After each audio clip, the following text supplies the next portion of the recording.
Well, this is my latest project, CBR 400RR NC23. It's a pretty old bike. Purchased it in January 2022.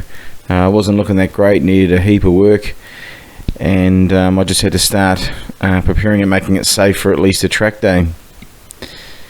As you can see, it's got the original fairings, or Chinese aftermarket fairings that look terrible. First things to go. Had to put an ignition switch on there, just had the switch hanging down, so I just modified that. With the carburetor was leaking, so obviously that thing came out. New seals, new bushes and rubbers, yeah, everything done up inside that carburetor to make it reliable.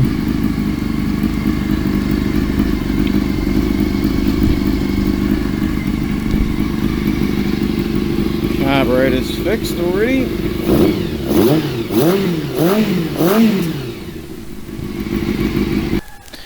I had a spare rear fairing that he sold me with the bike, so I put that on. Looks a lot better, and some other little bits and pieces I had there. So slowly starting to put it together. As you can see, at that point the tank has a red fuel cap on it that doesn't breathe. I replaced that later on. It was pressurizing, so lucky I did that before track day.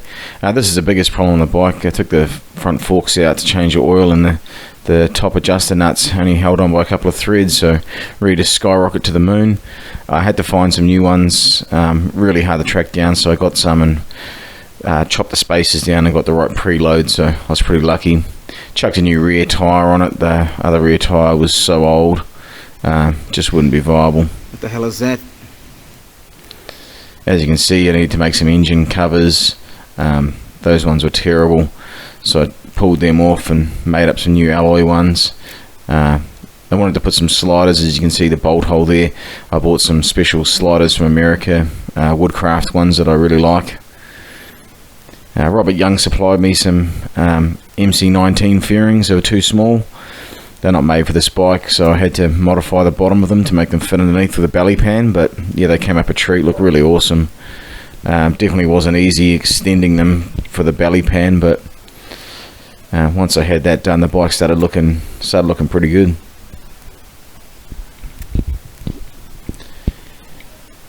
I really liked the front fairing on it, especially with the windscreen coming up. It just yeah, really makes the bike look like a classic bike. Here's a shot with the Woodcraft sliders fitted. I had to modify the fairings a bit to make them fit, but they stick out just past the frame, the case, so it just makes it so much better, so much safer, because this bike's pretty damn rare.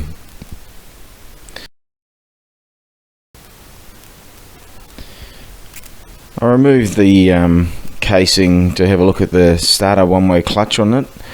It was making a real loud noise when I started it. It would bang and crash and wouldn't start. It only happened once every sort of 10 starts, and I was getting very concerned. Didn't know what the hell was going on. Luckily I did some research, and someone had come across the same issue when it was on top dead center of firing stroke. It was jamming. It was poor connection from the starter solenoid, so I cleaned it up, and yeah, away it went. This is a couple of photos. I've got the yellow backing for the race numbers now, so got the black numbers in there. It's really starting to look like a race bike now. It's looking really good. What you can't see before that was the front wheel wasn't aligned, so the discs were basically touching the outside of both calipers, and the mudguard was crooked. When I did the shocks, I had to replace the white caps and make the mudguard fit, and I just spaced the wheel out. So it's just bits and pieces I had to do to get it going. I really liked the fairings, what they turned out after getting them painted. I wanted a different style, so I wanted that blue and white. And then from here, I just want to take it to a track and at least test it out and just see where I need to work on it. It was a great day. I only got in a small amount of laps. I had one issue, my throttle cable broke, but that's the only issue I had, so I wasn't badly upset about anything, so at least I got to test it out.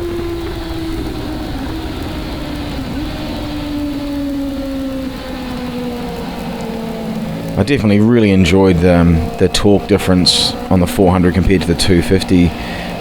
It's hopefully going to turn into my main race bike. I like doing the classic races and and this is where that extra torque's just going to help me out a bit. I'm just going to make the most of the space as well. It's a lot bigger bike. It doesn't look it, but it's a lot longer, a lot more room to move. It's definitely something that suits me. So yeah, I hope I'm making some good videos in the future of this bike. It's just going to be a real awesome thing. And the final results here now.